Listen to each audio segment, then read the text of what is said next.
পরবর্তী প্রসঙ্গে আসতে পারি যাতে করে এই আয়াত শেষ করতে পারি। প্রতিবন্ধকতার উদ্দেশ্য, আমরা আমাদের জীবনে কিছু জিনিস চাই। একজন যুবক হয়তো বিয়ে করতে ইচ্ছুক বা একজন যুবতী বিয়ে করতে ইচ্ছুক। আপনি একটা ভালো চাকরি বা বাড়ি চান, আপনি চান আপনার পরিবার ভালো থাকুক, আপনি সন্তানদের ভালোভাবে লালন পালন করতে চান, তাদের জন্য ভালো শিক্ষা, তাদের ভালো বিয়ে দিতে চান। আমাদের জীবনে বিভিন্ন জিনিসের অগ্রাধিকার রয়েছে, এমন জিনিস যা আপনি চাচ্ছেন গত মাস থেকে। আপনি বিভিন্ন জিনিস এই জীবনে অর্জন করতে চান। আল্লাহ তার কিতাবে আমাদের শিক্ষা দেন যে এমন একটা জিনিস আছে, তা যদি তোমরা অর্জন করতে পারো সেটা হবে তোমাদের জীবনের সবচেয়ে বড় অর্জন। সব ঠিক হয়ে যাবে যদি তোমরা এই জিনিস পাও, এবং সেই জিনিস হলো আল্লাহর নিকটবর্তী হওয়া, আল্লাহর সাথে ভালো সম্পর্ক তৈরি করা, তার সাথে সত্যিকারের সম্পর্ক ও বন্ধন তৈরি করা। কিন্তু সমস্যা হলো, যখন জীবন সত্যি ভালো থাকে তখন তারা পথভ্রষ্ট হয়ে পড়ে। আপনি তখন ভিডিও গেম থেকে শুরু করে চলচ্চিত্র, তা থেকে সোশ্যাল মিডিয়ার হালচাল, তা থেকে রেস্টুরেন্টে বন্ধুবান্ধবদের সাথে ঘোরাঘুরি, দিন শেষে ঘুমিয়ে পড়েন। আল্লাহকে ভুলে যান, আল্লাহকে মনে রাখেন না, ভুলে যান।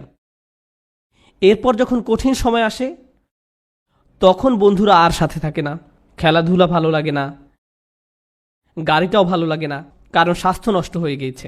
আর যখন শরীর অসুস্থ হয়ে পড়ে কোনো কিছুই আর ভালো লাগে না, খালি তখন মনে হয় যে আমি কখন হাসপাতালের থেকে ছাড়া পাবো। আমি যদি আবার হাঁটতে পারতাম। মানুষজন আপনার পছন্দের খাবার আনবে, আপনি খেতে যাচ্ছেন না। আপনার পছন্দের মুভি দেখাবে, আপনি দেখতে চান না। আপনি সারাক্ষণ যেসব বিষয় নিয়ে মেতে থাকতেন, একটার পর একটার পিছে ছুটে বেড়াতেন, আজ আর কিছুই ভাল লাগে না। কোনো কিছুর প্রতি আজ আপনার কোনো আগ্রহ নেই, কারণ আল্লাহর একটি রহমত আপনার জন্য কিছুটা কমে গিয়েছে। এমত অবস্থায় আপনার জন্য দুইটা উপায় রয়েছে। আপনি যদি এমন মানুষ হন যাদের অবস্থান বিশ্বাসের একেবারে প্রান্ত সীমায়, আপনি আল্লাহকে দোষ দেওয়া শুরু করতে পারেন। আপনি কেন আমাকে এই বিপদে ফেললেন? অথবা এই বিপদের সময় আপনি আমাদের জীবনের সবচেয়ে শ্রেষ্ঠ সম্পত্তি অর্জন করতে পারি, আর সেটা হলো বিনম্রতা এবং আল্লাহর অধিক নিকটবর্তী হওয়া।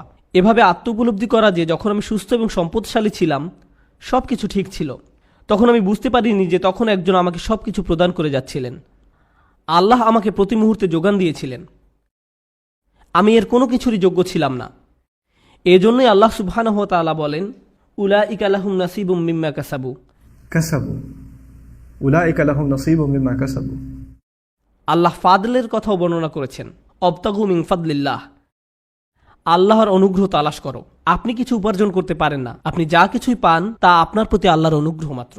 কিন্তু সময় থাকতে বুঝতে পারেননি, কারণ আপনি এটা সহজেই পেয়েছিলেন। আপনি আল্লাহর কাছে অনুনয় বিনয় করে চাইতে থাকেন, কান্নাকাটি করেন এবং এমনভাবে প্রার্থনা করতে থাকেন যেভাবে পূর্বে কখনো করেননি, যেভাবে আগে কখনো অনুভব করেননি, এবং অতঃপর আল্লাহ আপনাকে সুস্থ করেন।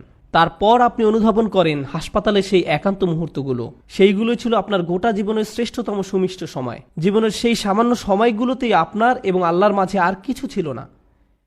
সেই মিষ্টি মুহূর্তগুলো আপনাকে আখিরাতে রক্ষা করে দিতে পারে। এই মুহূর্তগুলি হতে পারে সবচেয়ে বড় পুরস্কার যা আল্লাহ আপনাকে দিয়েছেন। যখন সময় কঠিন হয়ে যায়, ওয়া ইন আসাবাতহু ফিতনাতুন ইনকালাবা আলা ওয়াজহিহি, এবং যদি কোনো পরীক্ষায় পড়ে তখন মুখ ঘুরিয়ে নেয়। তার মানে কি? তার মানে আমি আল্লাহর কাছে কিছুই চাই না। কিভাবে তিনি আমাকে ছেড়ে গেলেন? কেন তিনি আমাকে বিপদে ফেললেন? আমাদের সময় এটা উপলব্ধি করা খুবই সহজ। আমরা অস্বাভাবিক এক ভোগবাদী সমাজে বসবাস করি, যেখানে সব কিছু সহজলভ্য এবং দ্রুত লাভ করা যায়। বিনোদন পেতে চান? ফোনে একটা অ্যাপ খুললেই হবে। কিছু কিনতে চান? জাস্ট অ্যামাজন থেকে অর্ডার করুন, এটা আপনার ঘরে পৌঁছে যাবে। সবকিছু কষ্ট ছাড়া পাওয়া যায় এবং সবকিছু সাথে সাথেই পাওয়া যায়। আপনি কিছু চাইছেন, আপনাকে তার কাছে যেতে হবে না, সেটাই আপনার কাছে আসবে। সবকিছু দ্রুত হয়। আমাদের এখন আপ্যায়িত হওয়ার অভ্যাস হয়ে গিয়েছে। আপনার একটা অর্ডার যদি 2 থেকে 3 দিনের জন্য দেরি হয়, তবে আপনি তাকে 1 স্টার বা থামস ডাউন, খারাপ রেটিং দিচ্ছেন। আমরা এতে অভ্যস্ত হয়ে গেছি। এমত অবস্থায় আপনি যখন আল্লাহর কাছে দোয়া করছেন, আপনার সমস্যাগুলো সমাধান চাইছেন, আপনার সব কিছু দ্রুত এবং ত্বরিত করা দরকার। আমার আর ভালো ভোক্তা অধিকার চাই। যখন এটা হয় না, তখন আপনি বলেন বাজে সার্ভিস। আমার আর ভালো ভোক্তা অধিকার চাই। আপনার ভাবখানা তখন এমন হয়ে যায় যে আমি আল্লাহর কাছে আর কিছুই চাইব না, কোনো অর্ডার দিব না। আপনি এখন ক্রেতার মতো সুবিধা পেতে চান, আর আপনি আল্লাহর কাছ থেকে মুখ ফিরিয়ে নেন এবং বলেন তিনি আমার কথা শুনছেন না, আমার সমস্যার সমাধান করছেন না। বুঝতে চেষ্টা করুন যে সবার জন্য আল্লাহর পরিকল্পনা রয়েছে।